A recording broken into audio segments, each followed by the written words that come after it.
If you're a remote pilot, there are two words that you absolutely have to get right: restricted and prohibited.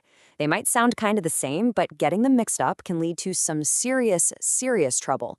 So today, we're going to make sure that never happens to you. Okay, let's just get this front and center.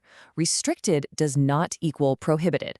They look similar, they sound similar, but in the world of aviation, they are universes apart. One basically means maybe if you ask nicely, and the other means no way, not ever. Getting this right isn't just a good idea, it's absolutely fundamental. So to really get why they're so different, we need to zoom out a bit. You got to understand the map of the sky first. It's not just this big empty blue space, right? It's actually a pretty complex highway system, all invisible.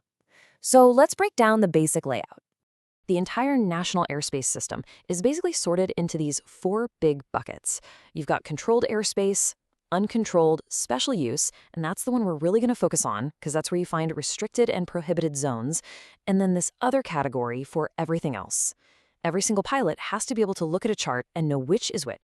Now, the reality is, for most of your flights, you're probably just going to be dealing with two of these: controlled and uncontrolled airspace. So let's start there, in your everyday flying zones.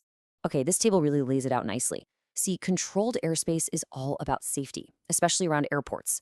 And you can spot the pattern here, right?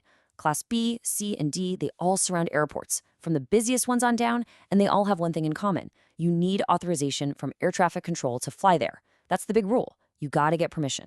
And I love this analogy because it shows you these zones aren't just simple shapes. For Class B airspace, which is around the biggest, busiest airports, the best way to picture it is as an upside-down wedding cake. It's not just a cylinder, it's got these tiers that get wider as they go up, which helps protect planes coming in for a landing or taking off. And then you've got Class G. This is the Wild West, in a good way. It's uncontrolled airspace. For a lot of drone pilots, this is your home turf. It's basically the default airspace from the ground up until controlled airspace starts. And the magic words here are: no ATC authorization is required. This is where you have the most freedom. All right, so we've covered the normal, everyday places you'll be flying. Now, let's step into the zones that you really have to treat with caution. These are the handle with care areas, what we call special use airspace. And wow, it is not just one or two things. Look at this list. You've got everything from military operations areas and alert areas to, you guessed it, our 2 stars for today: prohibited and restricted areas. Every single one of these exists for a reason, usually because there's something going on inside that could be hazardous to an aircraft. Okay, here it is, the main event. Let's put these two side by side so we can lock in the one thing you absolutely must know, not just for your Part 107 test, but for every single flight you ever take. So this is the whole shebang right here. On the left, prohibited areas, marked with a P. This is a hard stop.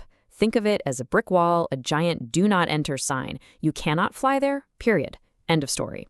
Now, on the right, you have restricted areas marked with an R. This is more like a door that's sometimes locked.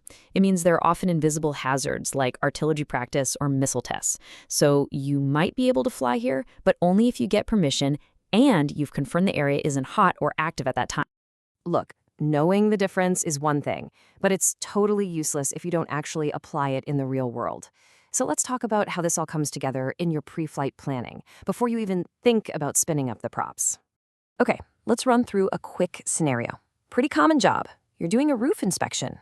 Sounds simple, but your job site happens to be right next to a Class D airport, and as we just saw, that's controlled airspace that goes all the way down to the surface.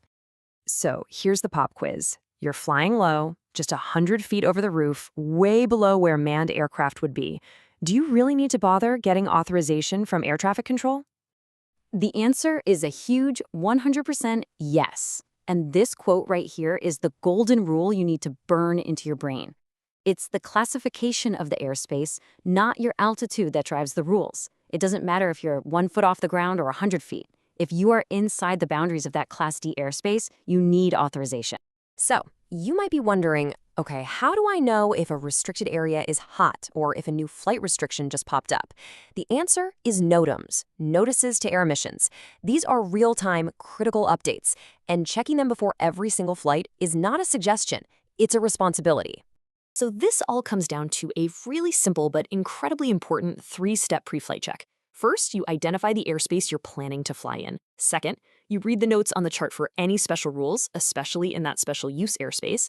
And third, you always check the latest NOTAMs for any last-minute changes. Do these 3 things, and you're golden. And that brings us to a final thought. We've just talked about the rules for navigating the skies today, but with thousands of new drones going up all the time, managing all this traffic is only going to get more complicated. So it makes you wonder, what's the next big thing in airspace safety that will keep our skies safe for everyone, both manned and unmanned? Definitely something to think about.